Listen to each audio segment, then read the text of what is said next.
Hey guys, Sean T. Phillips here with my brand new DVD Blu-ray Tuesday shopping video today. Taking a go out today, see what things came out, see what things are on sale. I know today though some of the big releases that come out are Little Mermaid, the anniversary edition of that one, the brand new anniversary edition, which is releasing on Blu-ray and 4K, as well as Ralph Breaks the Internet, Wreck-It Ralph 2. Both of those ones have retail exclusive ones. I know Target, I believe, has digibooks for both of those ones, as well as at Best Buy they have steelbooks of the films. I don't know if there's any exclusive releases of those at Walmart though. I have to check for that. I don't believe so. Other than that though, I know there's a couple other things today, like The Possession of Hannah Grace, and I think Mary Queen of Scouts. I think that might be today. I'm pretty sure. Also though, at the end of this video is going to be a whole bunch of brand new DVD and Blu-ray reviews for some really cool stuff I received to review and talk about for you guys. Some new stuff, a new title from Arrow Video, as well as some new stuff from Scream Factory and Shout Factory, as well as a whole ton of other stuff as well. Lots and lots of reviews. As always too, in the comments below, let me know, what you guys thought of the DVDs and Blu-rays I reviewed, if you guys have seen any of those films, or if you guys plan on picking up any of those releases. But anyway though guys, let's get going and see what we can find today. Into Target we go. And actually in here though, it looks like they have the stuff out, which is cool. The new things, like I said, the big major things were the, the Target exclusive here, 4K exclusive of Ralph Breaks the Internet. So I really like this movie. I thought this was actually a really pretty good sequel to the film. I really like the first one as well, but this one here has a, includes Filmmaker, Gallery, and Storybook in this release of this one. It's also a different cover than the standard Blu-ray and 4K release. Also, there's the Digibook here, limited edition Digibook for Little Mermaid, the Anniversary Collection. This is a 4K one as well, and this one has a Filmmaker, Gallery, and Storybook in this release. This is also a different cover as well. You see, here's the 4K one. Like, these are really cool. I always also too, like I talked about this one last week. This is one of the first movies I remember seeing in theaters as a kid, like one of the very, very first ones, like my first movie memory of seeing something in theaters. And like I said, this has a different cover on this one as well. This is the standard Blu-ray and 4K cover. And both of these ones, these exclusives, are $32.99 for these ones, and it's $24.99 for the the Blu-rays of each of these, and then $29.99 for the standard 4K of the film. Other than that though, I don't see anything else different here in the front. We'll check over though in the actual section and see. And I believe there probably will be standees for these ones as well, for at least for Ralph. So we'll see if they have a standee over there. And actually the standee for Ralph Breaks the Internet and the Little Mermaid is right in the front of the store. And they have, the Blu-rays right here. And then on the other side, they have all of the the Little Mermaids here, the exclusive Little Mermaid, as well as, more copies of Ralph, and then their standard edition of Little Mermaid. It doesn't seem like, though, they have any of the Ralph Breaks the Internet, Target exclusives, though, right here in this spot. As far as I can tell, it doesn't look like there's a space for them.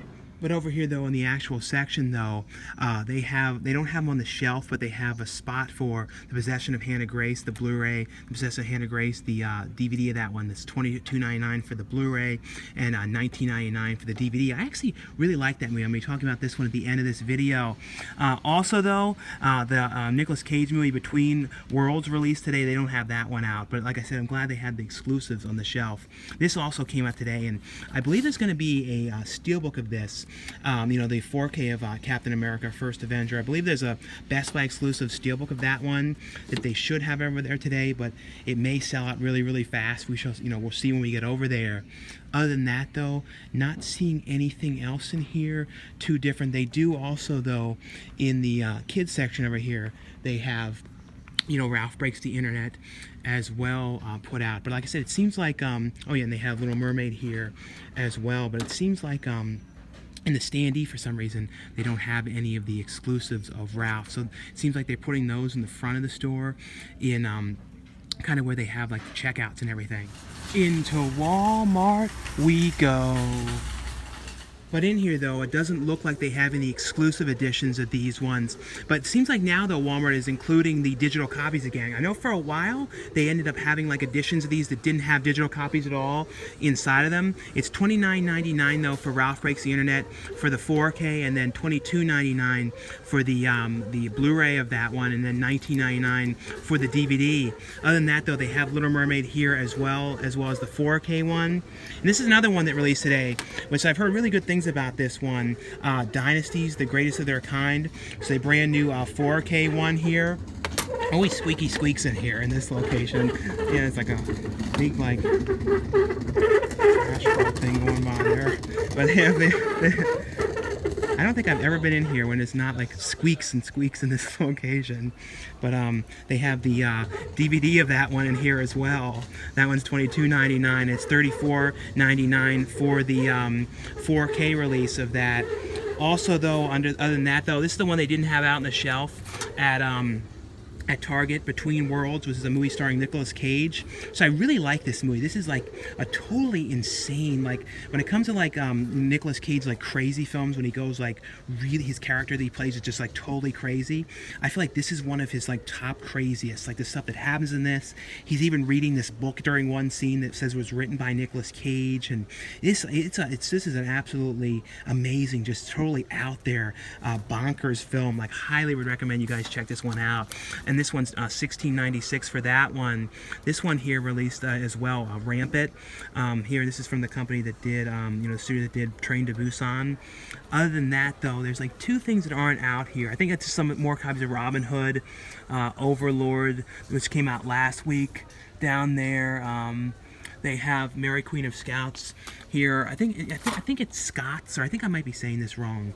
This is one I haven't gotten to see yet. If you guys have seen this movie, though, let me know how this one was. It kind of like, to me, like when I was looking at, like, these came out at the same time as the movie The Favorite, and that was the one that I saw because I was really interested in that. The Favorite was like a really, really good movie, but this one looks kind of interesting as well. I believe there's been other films on this same story, as far as I know, but that one's $19.96 for that. I believe that there is a 4K of that one.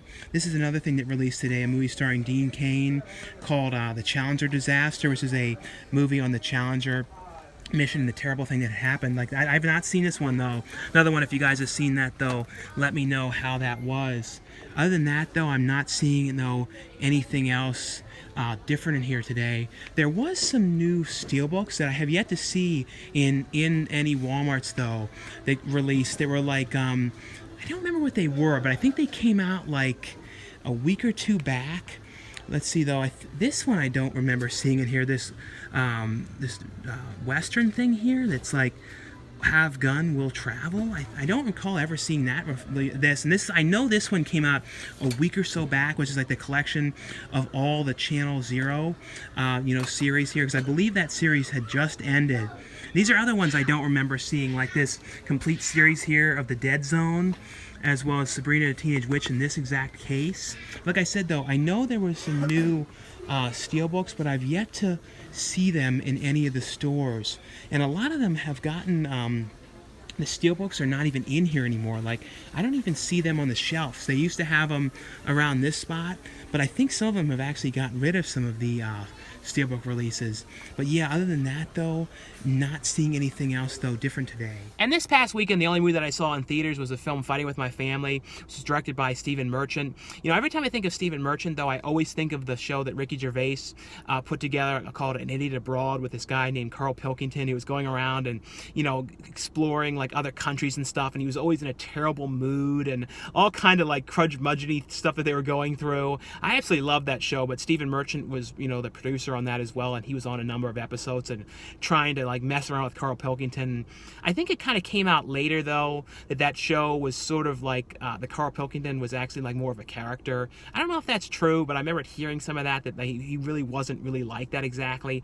Like I said, I don't know if that's 100% true or not, but this movie, though, was written and directed by Stephen Merchant, and it was essentially, though, the true story about the WWE wrestler Paige, and kind of how she ended up getting to the WWE, and how she came from a whole family of wrestlers who all ran this underground wrestling circuit in the UK, and like both her parents were wrestlers, and her brothers are wrestlers as well, and they were both of them, though, her and her brother, were really trying to get into the WWE. That was both of their dream, and Scout came into the UK to watch them, and of course, though, only Paige got picked, and it's kind of about like what the brother was going through when he didn't get picked to go to the training in Florida, and then what Paige was going through it, with all the whole training process and everything. I actually really, really like the movie a lot. It's one of those movies, though, even if you're not into wrestling, wrestling, it's not something where I feel like you wouldn't like it. I think it's one of those things, even if you don't follow wrestling at all, I think it's still a really, really good movie. I haven't watched wrestling in years, though. Like, as a kid, I remember really following it when it was like, you know, Hulk Hogan. I remember seeing some of the matches as a really little kid and stuff like that. But, like, definitely one I would recommend you guys check out. If you guys have seen that one, though, let me know what you guys thought of it, or let me know as well, you know, what movies you guys got to see this past weekend if you saw any. Into Best Buy we go. In here, though, they have a huge standee for Ralph Breaks the Internet, and then over here, though, it's, you know, $24.99 for the Blu-ray of that one, and then this is their exclusive Steelbook. Here's a little look inside, though, at the Steelbook, and it has the princess from the princess scene when they're all together. That was really cool scene in the movie. But here's a little look at the Steelbook release of that one, and that one is $34.99 for that. And also, though, it's like a shared one, so they have the Little Mermaid here for $29.99 and $22.99 for the standard Blu-ray. I don't see the Little Mermaid Steelbook, so I have to look and see if those are in the actual section, though. Yeah, like, so let's see where the Little Mermaid Steelbooks are. I'm not seeing any of them here. I think they might be over here, though. Yeah, but over here, though, in the actual section, though, I don't see any of these Little Mermaid Steelbooks. I think, yeah, I see the spot for it. It's $34.99, but I think those ones have all sold out. I had a feeling there wasn't going to be a ton of those ones. But yeah, I know it was like just like a close-up image of Ariel's face on the Steelbook one when I saw the picture online. And they have Mary Queen of Scots here, or Scouts. I think it's Scots. That one is $24.99 for the 4K of that one.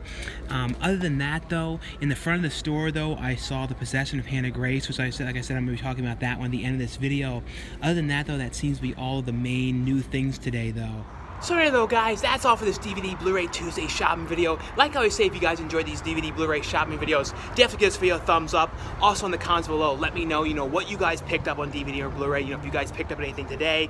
Also, let me know as well what you guys thought of all the DVDs and Blu-rays that I reviewed at the end of this video. Like I said, a whole bunch of really, really cool stuff that I got to talk about. So let me know, you know, in the comments below what you guys thought of those ones. But anyway, guys, now stay tuned for the reviews. And the first one I got here is from Arrow Video. It's a movie here called Kolobos. It's a really, really underrated horror movie. I think it's cool as well. The opening music to this movie, it has like, it's like sort of like a redone interpretation of the theme to Suspiria. They kind of changed it all around and stuff. I don't know, it really sets the mood of this movie. But essentially, though, this is about this ad that was in the paper about people who wanted to go and do this experimental film where they were going to, like, basically go into a house, kind of like the show Big Brother, where they would go into a house and there'd be cameras all throughout the house and there'd be somebody watching it and kind of like sort of seeing what happens and everything. And even in the ad, they say it would be recorded on glorious VHS. But, you know, because this movie took place, I think it was like 98 or 99. But essentially, though, these, you know, younger participants, you know, all kind of go in there. In the very beginning of this movie, though, you see this one girl who was hit by a car and wakes up in the hospital, and she's all cut up, and, you know, after this accident, and the police are there trying to talk to her. So essentially, though, it flashes back from the very beginning to her, you know, in this hospital bed, and then flashes back to this experiment and the people getting to this house and everything. But essentially, though, they're in this house, and it's essentially, it kind of also, I feel like this movie inspired, like, I think it was the second Saw film that was in the house, and I feel like that inspired that film as well. But essentially, though, they get in this house, and they begin to notice that there's something really odd about this place. And it's also focusing on this one girl who came out, too, of the mental hospital, too. She was one of the people who goes in there for this experiment. Linnea Quigley also has a cameo in this movie. It's one of these movies, though, really, really hard to explain everything that happens. It's one of these movies you kind of need to experience it. And it's just such a cool movie. And it's one of these movies that I was just so excited when I heard that Arrow was releasing this, because it's not one you hear about too often. It's really, really underrated. I remember talking about this years back in some of my early DVD updates as like some of my favorite like underrated horror movies and stuff like that.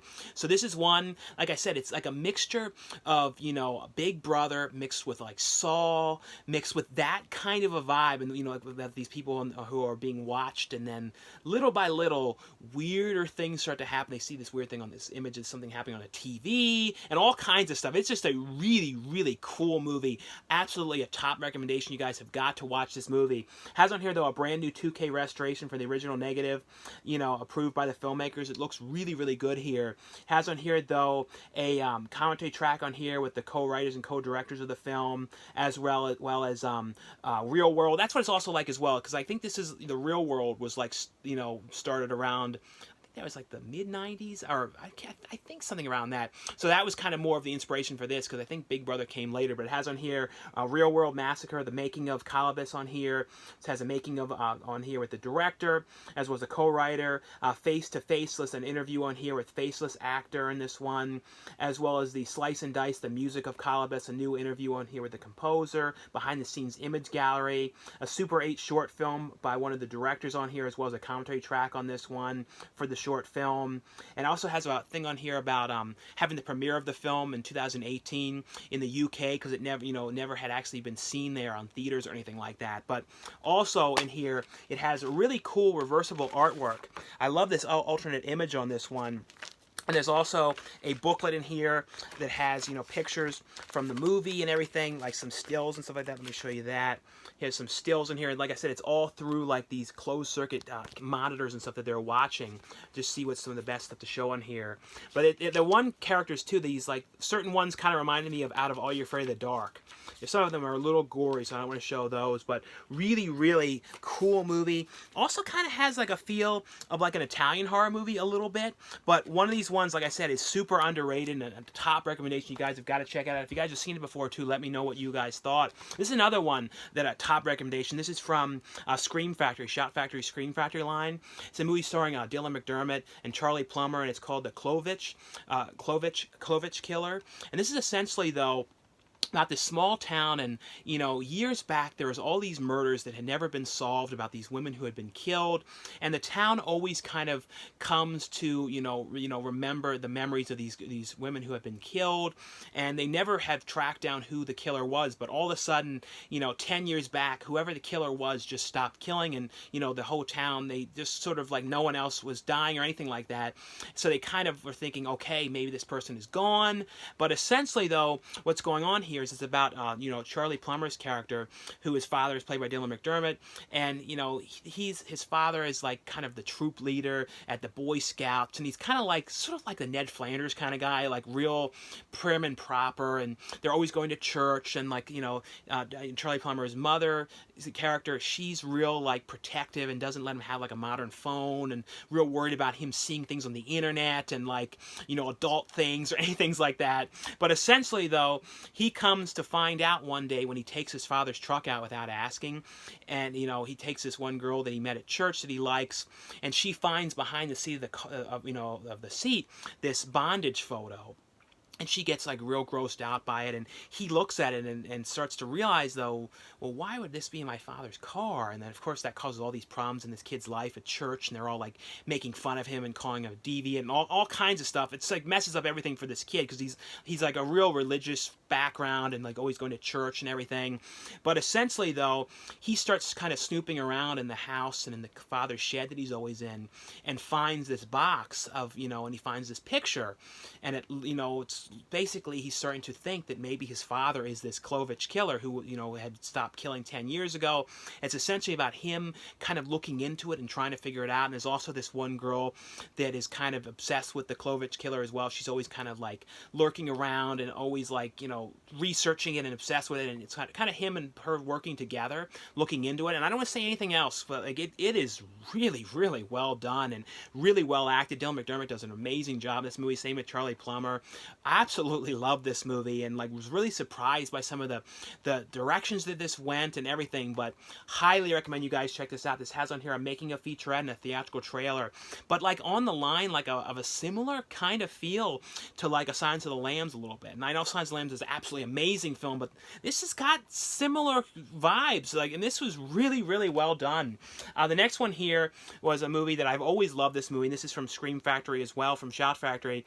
This is a movie that stars Crispin Glover, and this is Willard. And every time I think of Crispin Glover, this to me is like the ultimate Crispin Glover movie. This and probably River's Edge, because I love his performance in that. Of course, Back to the Future, but when it comes to like Crispin Glover playing like outlandish, crazy, kind of weird characters, you know, River's Edge and this are like some of my favorite. And this is the Willard here, and this is the remake of Willard. And I like the original Willard. I thought the original Willard was a cool movie, but I actually kind of like this remake better. And I remember seeing this one in theaters and how much I really love this. And essentially, though, it's about Crispin Glover's character is playing Willard, this guy who works this office, and there's the business that his father used to run, and it was taken over from the father. And it's the R.E. Emery, R. Lee Emery, plays the boss, and he's like real mean to Willard and always kind of like yelling at him, and he's kind of walked all over at this place, and his whole kind of walked all over his life, and he takes care of his mother, Willard's character, and his mother is always giving him all kind of grief and all these kind of problems, and they have like an infestation of like mice or rats in the house, and it's rats, but it's they don't know what it is at first, so she's like saying, "Put down traps, Willard," and like put down traps in the house. And of course, though, he ends up catching one of these mice or one of these rats and then becoming friends with them. And it's kind of like these become his only friends, and it's essentially, though, what he's doing with these rats and like what he's planning, and he's like sort of kind of training them, and it's just a really, really crazy movie. I always love this movie. And there's also on here, the sequel to the original Willard was Ben, and Michael Jackson, one of his earliest songs that he did that was a solo song, was the song Ben. And on this, though, Crispin Glover does his own version of that, the song, and it's an amazing song. I always liked Crispin Glover's music as well. He had like a CD years back. It's real crazy music, though. But it has on here, though, a brand new 2K scan for original film elements on this one. Has a new commentary track on here with director Glen Morgan and cinematographer Robert McLaughlin. I think I might be saying his name wrong, as well as a commentary track on here with the Boone's Animals for Hollywood, which is the animal trainers who trained all the rats in the film. Also has it here original commentary on here with Glen Morgan and the producer James Wan, as well as actors on here, Crispin Glover and R. Lee Emery. That was one of the the original commentary from the original DVD release years back. Also has on here The Year of the Rat, a 73-minute documentary in the film production. 12 deleted and alternate scenes on here, a theatrical trailer, TV spots, so tons and tons of features on this one, but the one I would highly recommend you guys check out. The next one here is from Shout Factory, and this is from the Shout Select line. This is the Reese Witherspoon film, or Reese Witherspoon films here, the Legally Blonde collection, which has both of the Legally Blonde movies. I always really like these movies, and they're actually going to be doing, as far as I've heard, a third film, because there was like a third movie which was like a direct-to-video one that was like totally unrelated. I don't think Reese Witherspoon was in that, but they're actually doing an official third movie. But essentially, though, this is about Reese Witherspoon's character, and like her boyfriend is like this real smart guy, and he's getting ready to go away to Harvard, and he ends up breaking up with Reese Witherspoon because he's like, well, my family, looks at you as if you're not as smart, and you're not as intelligent as me, and like they're basically his family is like looking at her like she doesn't know, she can't like go far in life and stuff. They're really like passing lots of judgments on her, and essentially, though, she gets broken up with, and she wants to kind of get back with him and also prove that she is really smart and she can go far. So she ends up applying to get into the same school, into Harvard, and she makes this video and everything. And I always remember that video she puts together, and they're like looking over the video at the admissions office. They're like, well, we should let her in here. It'd be very different and something different. Of course, though, she gets into the school and she's kind of looked down upon because like they're like, well, what is she doing here? She isn't like having the academics that other people have in here. So she's kind of looked down at and given like problems and stuff, and it's essentially about her trying to prove herself and get further ahead in the school and everything. I don't know, I really like these movies. It also, like I said, it also has the sequel film on here as well, but these are really, really fun movies here. Really glad to have these in this collection here. It has on here, though, a brand new 4K scan of the original Legally Blonde negative, and as well as it has an interview on here with Jessica Chaffel. I think that's how you say her name. She was also in Urban Legend's Final Cut, which a Screen Factory just released recently. It has on here, though, audio commentaries on here, featurette, deleted scenes, gag reel, music video, and theatrical trailers. Also in here as well, each film is on its own disc. So it has, the first film here, as well as Legally Blonde, Red, White, and Blonde here on its own disc here. But really, really fun movies. If you guys are a fan of these movies, definitely one I would recommend you guys check out and pick up this new edition here of both the films together. And the next one here is from Shout Factory as well, and this is from the Shout Select line. Same a movie starring Brad Pitt, Juliette Lewis, David Duchovny, and Michelle Forbes, and it's a movie called California. This is another one, a really underrated movie I always really liked, and this is essentially, though, about David Duchovny's character, who's, you know, really into true crime and serial killers and things like that, and he wants to put together a book about like the locations of the serial killers and kind of have his girlfriend go along with him, go around the country and kind of like take photographs, because he takes these really amazing photographs, and take photographs of like the crime scenes and the areas where these people lived and everything, to put together this whole true crime serial killers book. So they come up with this idea of, because also they want to get to California, that's like their ultimate goal of where to move to and live, so they figure this is a great way to drive cross country, get there, and eventually end up in California. So they end up putting an ad out for a ride share. They put it like up in this local college and stuff, to have like a ride share for someone to help come along with them, for help, you know, with the driving and everything. And of course, though, they get, you know, the person that they come up with that says they're going to do it is Brad Pitt's character along with Juliette Lewis, and Brad Pitt's character is like, you know, you come to find out there's something really, really off about him, and it's like they essentially, though, this is about, you know, them wanting to do this story about, you know, serial killers, and this book about serial killers, and it's looking like there's something going on here very similar to what they're, you know, doing. And I don't know, I always really like this movie. This is one of those ones, like I said, you don't hear about this one too often. I think Juliette Lewis did this movie right before Natural Born Killers, which has a similar, slightly similar vibe to this a little bit. But this is one, the thing that's cool about this, though, is this has on here the director's cut, as well as for the first time ever on Blu-ray, the theatrical cut of the film as well. That one had never been released on Blu-ray in the past. It also has on here an interview on here, a brand new interview with the director on this one, as well as some featurettes on this, as well as theatrical trailers on the film. But one of these ones definitely recommend you guys check out here as well. Also, it has alternate artwork on this one, and also each cut of the film is on its own disc as well here. So it's the theatrical cut and the unrated cut on two different discs here. Now the next one here is from Lionsgate. It's a movie that stars, you know, Lucas Hedges and Julia Roberts, called Ben is Back. This is another one, you know, this is a really sad movie, though, but I really, really like this. And this is essentially, though, this is also one of my picks for best movies of 2018. This is one I highly recommend you guys watch. But this is essentially, though, about you know, Lucas Hedges' character, who was, you know, went away to rehab because he's had, you know, they're kind of hinting at it. You find out more and more about what was going on, but he was having some serious problems with drugs, some really bad problems, and it kind of caused anger issues in the house, and really bad stuff was going on. Essentially, though, he's gone away to rehab, and this is the holidays now, and, you know, Julia Roberts is, you know, home with the family and everything, and all of a sudden Ben just shows up at the house. He wasn't supposed to be there. He was supposed to be away at rehab, and he says, though, he's like saying, oh, they let me go, and, you know, they let me go early because of this, and they wanted me, allow me to come and see you for the holidays. But essentially, though, it's about, you know, Julia Roberts' character sort of trying to, you know, so basically they're saying you can stay here, but we have to watch you. And the father's saying as well, we got to watch you. We got to make sure that you don't leave our sight, and we're always with you, because they do not want him to get in anywhere where anyone could have drugs, or anyone they knew in the past that could be doing drugs or anything. But essentially, though, it's kind of like when he's back here, he gets like sort of tempted by things, and it just takes some really crazy turns. Like the last half of this movie is crazy the way things go. I don't want to say too much about this, but this is a really, really well done character piece. Very, very emotional film, though. It's one of, like I said, it's one of those movies.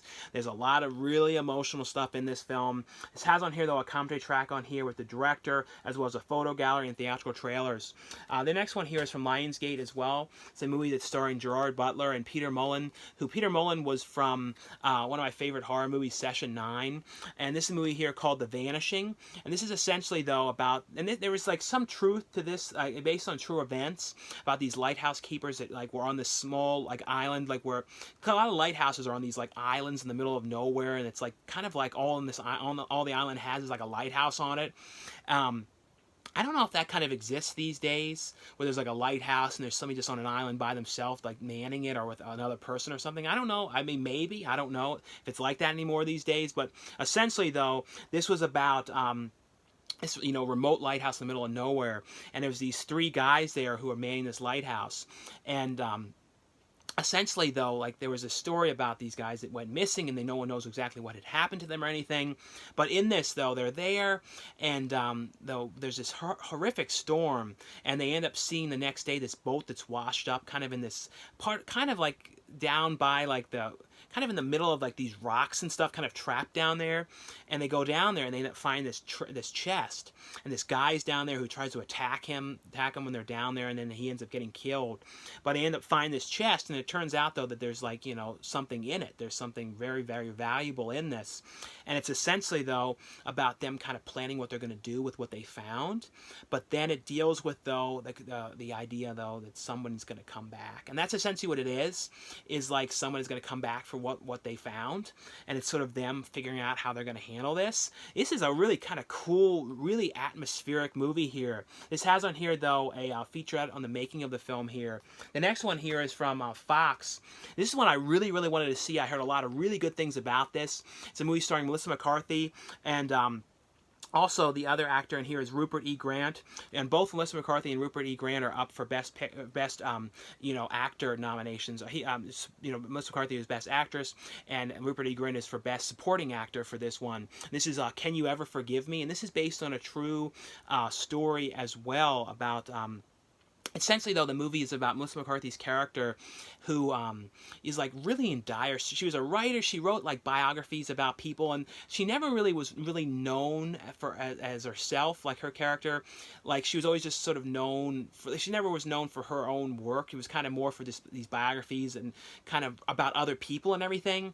And she's having a terrible time getting another book, you know, together. And like her publisher is like, no one wants to have these biographies on people who are like in vaudeville that no one knows about, and you know, she's kind of saying you need to figure out something else to do. You're not this is not going to work for you making money, because her character, Melissa McCarthy's character, is like, you know, months and months behind rent, and she owes all this money, and she's having all these kind of problems and everything, and she's kind of like trying to figure out what she's going to do to make money. And essentially, though, she starts to, she ends up finding in this book this letter that was like a letter like written by the author in the book.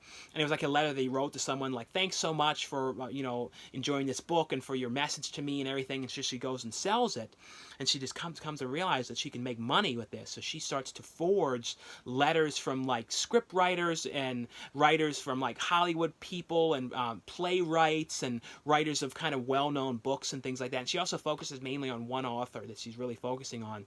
And it's about her like forging these things and going around and selling them. And Rupert E. Grint's character is her friend that she meets at this bar, and he's kind of helping her, with what she's doing. This was so well done. And when it comes to Melissa McCarthy, this is the kind of stuff that I like to see her doing. I like these kind of roles. I like when she does kind of characters where it's like there is a small amount of comedy, but then it's like a serious, deep character with like sadness behind it, and this is like really shows how great of an actress that she is. The physical comedy stuff like Life of the Party, those kind of movies are fine, but honestly, this is where Melissa McCarthy shines. She shines in these kind of roles. These are the kind of things that I really like to see her doing. She really gets to show like what an amazing actress she is. She just did such a good job in this movie. This has on here though deleted scenes, a commentary track on here with the director as well as Melissa McCarthy. It has on here some featurettes on this one, but definitely one I would recommend when you guys check out. I feel like too, I can't remember if Melissa McCarthy has done commentaries on a lot of other things or not in the past, but really cool though that she has a commentary on here. The next one here is from Warner Brothers. This one, they sent over a free copy of this one to let you guys know that this one is available.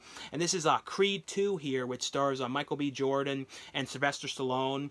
And this is essentially, though, about Michael B. Jordan's character, who is the son of Apollo Creed, and it's essentially, though, he ends up getting challenged to a match by, let's make sure I say all the characters' names correctly, but, Ivan Drago's son, who is a boxer as well, and Ivan Drago, his character, who, was actually, killed Creed's father, and I believe it was in the fourth film, I think it was in the fourth film, and it was, essentially, though, he is, challenging him to this match and this fight, and Rocky's character is like, doesn't want him to do this and thinks it's a bad idea, and like it's essentially, though, he's like saying, I'm going to do this, Michael B. Jordan's character, and I need your help, but I'm going to do this with or without you. It's essentially, though, it's about the training and everything, and also, though, about Michael B. Jordan's character recently has a child, and it's about like the family is really worried about what could happen to him, and the whole thing. It's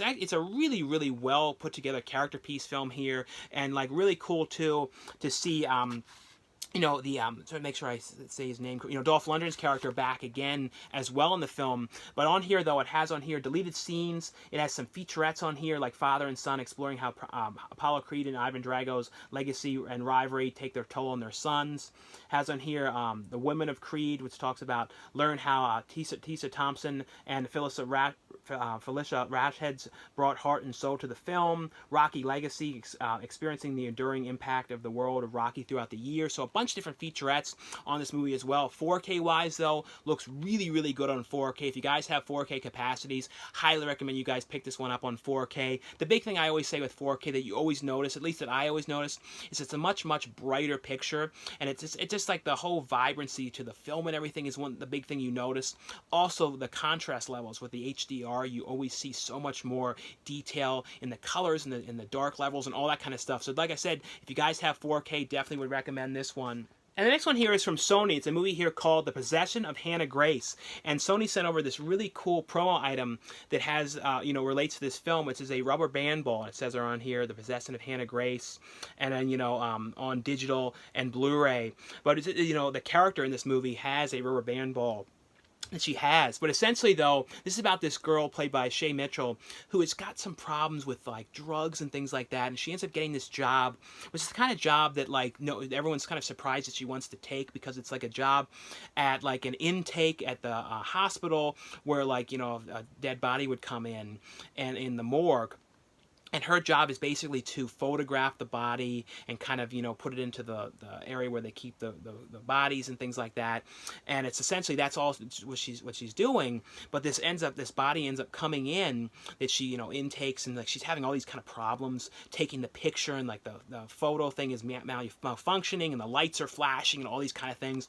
They also do some cool stuff in here to make this creepy, where like, since it's like late at night, the place doesn't want to pay to have all the lights on or anything. So everything's on like motion sensors, so as she like goes into one room, the lights come on, and the other room the lights go off. So it's like, I don't know, it adds to the creepiness of this, because it's like real dark and creepy and gloomy and everything with this place that she's working. It has a real creepy kind of vibe.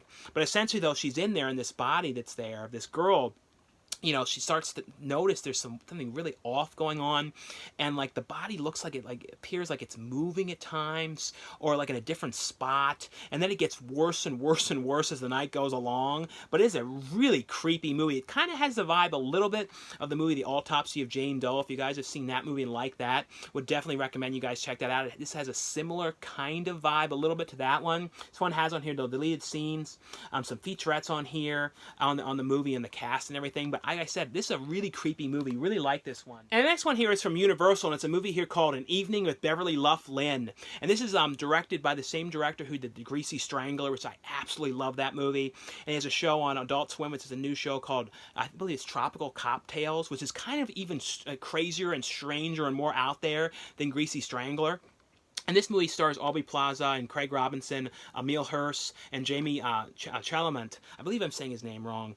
I always think of him from Gentleman Broncos. Essentially, though, this is basically about Aubrey Plaza's husband. She worked with her husband at this cheeseburger restaurant, and he manages the place, and the place has to have cutbacks, and they have to fire some people, and he ends up firing his own wife. So she's really upset about the whole thing. And then, like, she's also giving him all kind of grief and stuff that they don't have any money. And he's like, well, and like my brother, she's talking about how her brother who runs this vegan place, he has all this money, and then the Aubrey Plaza, Emile Hirsch's character is like, I don't understand how he has all this money, and he ends up coming up with this plan of robbing him with the guys that he works with at the cheeseburger place.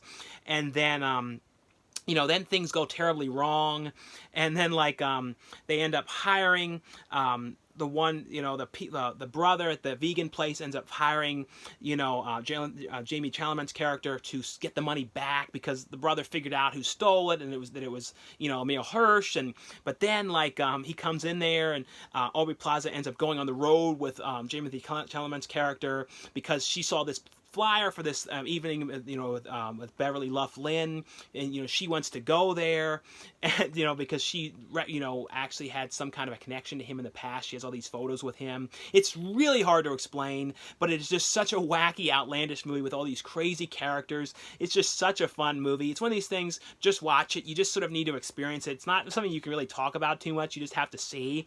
Same with Greasy Strangler. If you try to explain that, it's not really a real explain thing exactly. The next one here is from Paramount. It's a movie starring Mark Wahlberg and Rose Byrne, Instant Family. This one, too, is actually based on the director, Sean Anders, and his wife actually, you know, had gone through the adoption process. And this was kind of based in part on what they went through.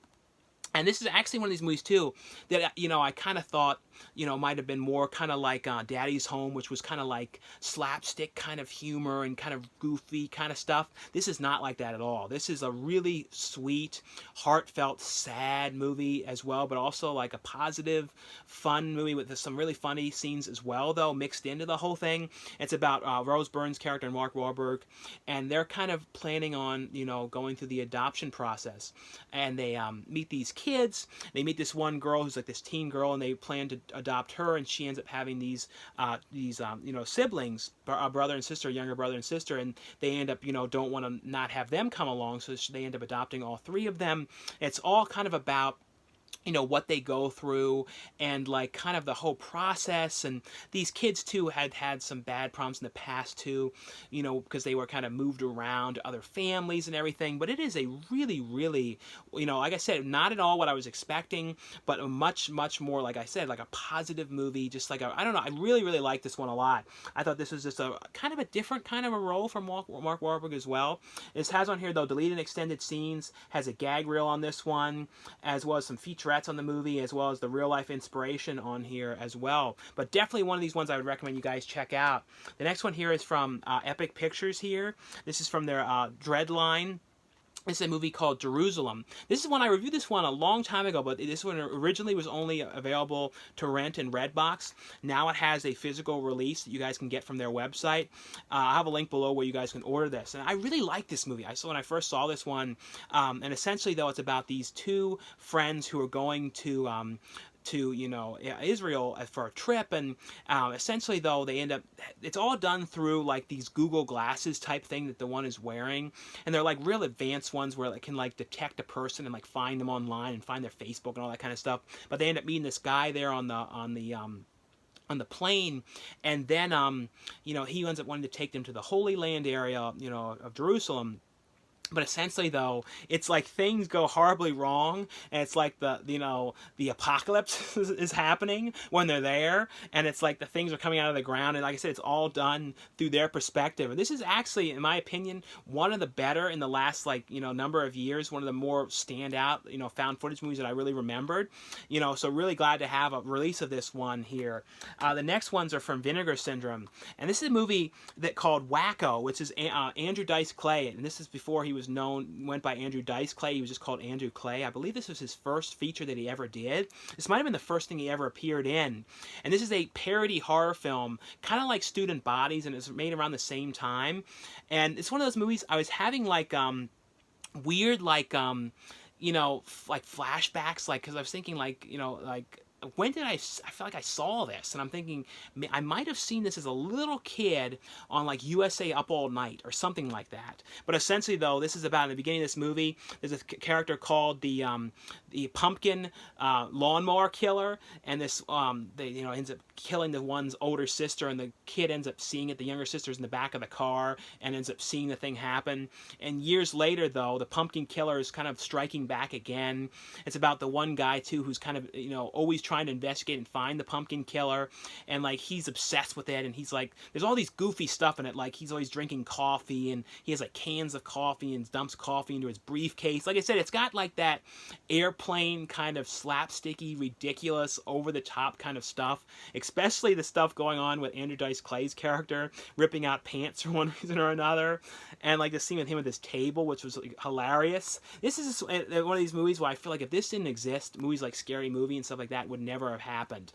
This was just such a fun, ridiculous horror parody, and it was a mix of like Halloween mixed with prom night, because Andrew Dice Clay's character is supposed to also be kind of like a guy, like John Travolta's character in Grease. Like his look is like a Grease kind of guy, and like it's a mix of that and like kind of all combined into one. Those films, but really like this movie here. Has on here a brand new, newly scanned and restored 4K for its original 35mm negative on this one. New commentary track on here with the director.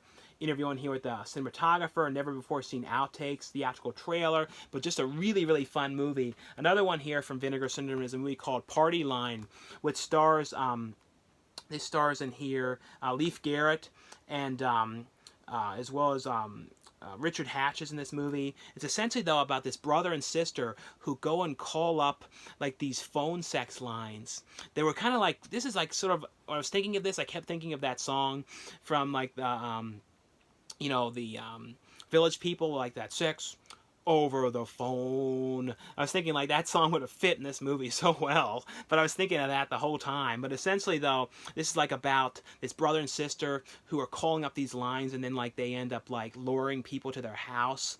Like the sister would call somebody and have a guy come over, and they would kill him. And it's essentially, that's what it is. And it's about like the police who are like investigating the whole thing. Leif Garrett was in a couple other things too. I always forget what he was in, but he was in a lot of other things, and he's like playing the one killer with the sister and stuff. And it's essentially like that, about them like doing these killings and stuff like that. This has on here, though, a newly scanned 4K, scanned and restored in 4K from its original 35mm negative. Both of these ones look really good. Has on here an interview on here with the screenwriter, a theatrical trailer on this one. Also, both of these ones have limited edition. If you guys, these are review copies, but they have on their site limited edition slipcovers for these. The next one here is a Brett Piper film, who Brett Piper did a lot of different kind of creature horror films, like with stop motion effects, and he did one that, with years back, that I remembered liking with Misty Monday, called, I think it was like Bite Me or something like that. But he still does movies today, like a lot of these similar type of creature stop motion. He's really good at that stuff. And this is Battle of the Lost Planet here, and also includes Mutant War, which was the sequel to the film. This is essentially, though, about this astronaut who's in space, who ends up, kind of stuck up in space, kind of like in Rocket Man, like he's stuck up there by himself. But when he gets back to Earth, he comes to find out that the Earth was taken over by these aliens. So it's essentially him back at Earth, dealing with these aliens and everything, and him trying to survive and everything. It's got kind of like a mix of sort of like a Road Warrior, Mad Max sort of feel a little bit. It kind of has like the vibe of like an Italian kind of horror film around this time that they were doing, like in the late 70s, early 80s. Those kind of vibes. But the thing that really stands out, though, is the stop motion and the miniature effects and like the ships and stuff like that they make for the movie. Has on here, though, a brand new 2K scan for the 16mm and 35mm negatives on here. Has an interview on here with Brett Piper, as well as a introduction on both films by Brett Piper as well on this. The next one here, I'll have a link where you guys can order this one for the best price, and this is from a company called Spectacle Films Inc., and this is the Gilligan Manifesto. This is a documentary. This is really kind of interesting. Gilligan's Island is always one of my favorite shows. Like, I watched that one since I was a little kid, when it was on repeats and everything, and always like really loved it. And I always loved the movies that they did, the TV movies, Rescue from Gilligan's Island, all of them. This was about, around the time of this was like the worrisome of like the nuclear weapons with Russia and all that kind of stuff that was going on, and how Gilligan's Island was actually made as like a kind of like a showing kind of like what could happen about like if something like that happened, there was nuclear war, and it was like a really interesting kind of take about how like people starting over on this island was supposed to be about like the idea of people starting over again, and it was like talking about like communist ideas, and so all these kind of different things. It was a really interesting take, and it has interviews on here with Russell Johnson, who played the professor, Dawn Wells, who played Mary Ann, Sherwood Schwartz, who was the producer. But this is a really pretty interesting documentary here, all about this thing I never really thought of, watching the show. And the next one here I got is from Criterion Collection. It's a movie directed by Charles Burnett and starring Danny Glover, and it's To Sleep with Anger.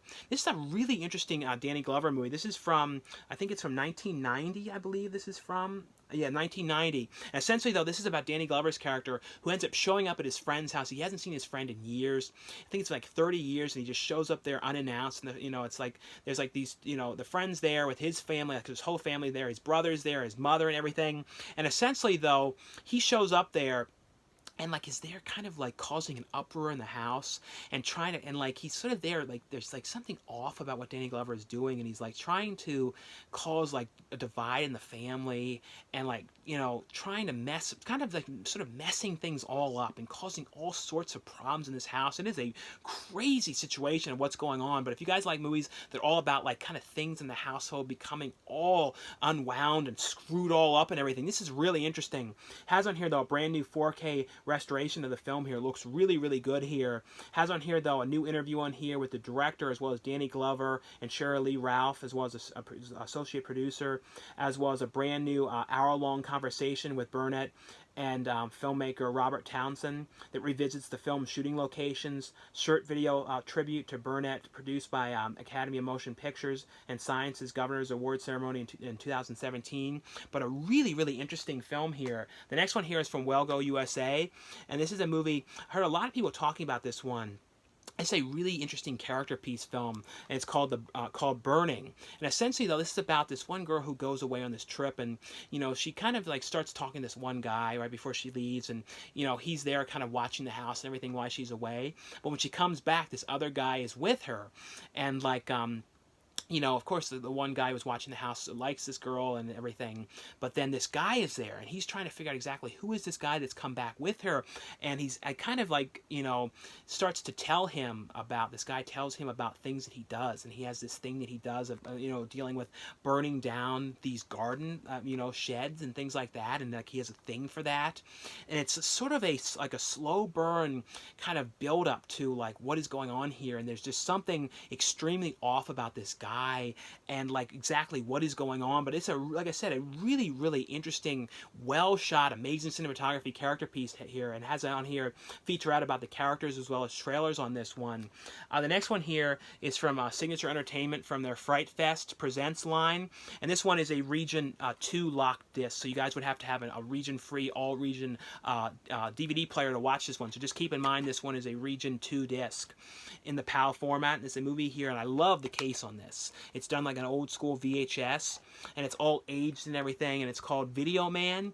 And it's basically, though, and I love the concept of this too, because it's all, and this guy has this basement full of all these VHS. He's like a serious VHS collector, and the guy used to run this really popular video rental store years back, but of course, that's kind of gone out, and where he is, he's kind of always hoping for a comeback, and he's always on like message boards and forums posting about VHS, and he sells his tapes, and he's always also trying to find certain rare tapes and everything, but he ends up finding this one tape that he was trying to get to collect, complete his collection, but then he gets a call from this woman saying, "Oh, do you have this tape? I need this tape. I'm willing to give you like $10,000 for this." But of course, though, and he thinks too, "Oh, maybe I can get this money and I can pay some of my bills, and maybe I can actually open up another store again, video rental store, because that's like his dream." But of course, though, the tape goes missing, and it's about him trying to figure out what had happened to this. But it has amazing synth music in this. Just a really, really cool, creepy film here. If you guys are into VHS collecting and everything, that is like a lot of cool VHS kind of stuff going on in this. The next one here is from Umbrella Entertainment, and both of these ones are region-free releases, so you guys can watch these ones on any Blu-ray player. There's no or DVD player. There's no region code locking or anything like that. This is a movie here from Nicholas Roeg, who directed one of my favorite movies that's yet to ever come to Blu-ray, even have a widescreen DVD, and it's The Witches that he directed. But this is a movie that he did years before that called Walkabout. It's an Australian film. It's about this this brother and sister who are out, and they go out in this, kind of out in the middle of the outback with their father. But the father out there, for one reason or another, he tries to kill the kids, and they end up running off and getting away and running off into the outback, and they're out there way out in the middle of nowhere, and they end up, trying to survive out there, and they end up meeting this kid out there who's this younger guy who is an Aborigine who is going on the walkabout, which is when you get to a certain age, you kind of go out on this journey to kind of like sort of self-discovery, when you kind of go out there and have to do these things yourself and kind of like learn to survive on your own out in the wilderness in the outback. But they end up meeting him out there while he's in the middle of this walkabout. It's about them, kind of him trying to help them and help them get back and everything, and kind of help them survive out there. And they also run into a lot of other kind of problems that happen while they're out there. But this is a really, really well-made movie here. Really an interesting one too. Like I said, the director also did Don't Look Now, which is a really, really great movie as well. This movie here is on from Umbrella Entertainment as well, and it's called In Like Flynn. And this is a biopic on Errol Flynn, Errol Flynn, who was in like the Robin Hood, I think it was Robin Hood, and a whole bunch of different movies. He was really popular, I think, in like the 30s to like the 50s or so is when he was in a lot of movies. And this is kind of about his true life and how he actually dealt with he kind of was in adventure films, but he actually did adventure kind of things in real life, and actually was like on this sort of kind of a quest with these, in real life, and these kind of things that he went through. He also was into some weird stuff that was happening to him in his life. And this is like a biopic all about what he went through. It was actually kind of interesting, all these things that he went through, and like you never would have guessed like all this stuff. And Dan Fogler is in this movie as well, who is in like Balls of Fury and a bunch of different movies. The next ones here are from Artsploitation Films. This one is called Do It Yourself. This is about this guy who ends up, he's like stuck in this like adult film sort of studios where they make adult films and stuff, and like kind of like produce content and everything. And he's there, and he's like kind of in all this makeup, and he's doing this video saying, I have all this information, and this guy did this, and this guy committed these crimes and everything. And he's in there kind of like spilling the guts about this on video. And then it cuts to like him like wiping off the makeup and then going, oh, was that right and everything? Can I take this makeup off now? And essentially though, he's trapped in this adult, where they're taking these adult films. And he's trapped in there, and he needs to get out. He's trying to escape, and these guys there, are kind of planning to kill him for one reason or another. And it's kind of him trying to figure out how he's going to get out of this place. And also, it's like interesting too, trying to figure out exactly what has happened here, and what does this guy know, and why exactly is he stuck in this situation, and then wanting to kind of kill him and kind of forcing him to say these things and everything. This is like just a really interesting kind of movie, the way this is filmed and put together, and like it shows in different kind of perspectives of the characters and things. This has on here though some featurettes on here, a short film by the director on here, how it was shot on this one, visual effects breakdown, 2 deleted scenes, as well as a director's commentary. This one here is from Artsploitation Films as well, and it's a movie here called The House.